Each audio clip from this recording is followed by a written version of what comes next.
Hello, সবাই দয়া করে আমাদের কথা শুনবেন। আমরা আজকে এই যে প্রোগ্রামটা হচ্ছে, আমরা এই ভাঙড় 1 নম্বর ব্লকের আমরা নেতৃত্ব এখানে আছি।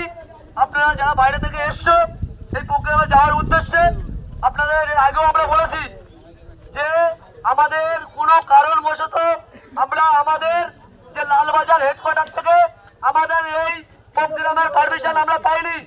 সেই কারণে আমাদের বিধায়ক তথা আইএসএফ এর চেয়ারম্যান নওশাদ সিদ্দিকী ভাইজান আমাদেরকে বার্তা দিয়ে দিয়েছে এই পর্যন্ত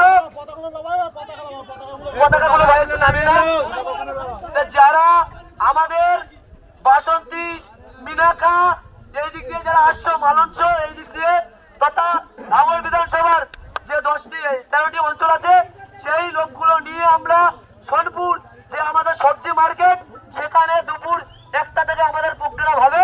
সাথে সাথে আমাদের বীরজেলা নওশাদ সিদ্দিকী ভাইজান আমাদের যে কথাটা বলে দিয়েছে তিনি 2 ঘন্টা সেখানে থাকবে। আপনারা জানেন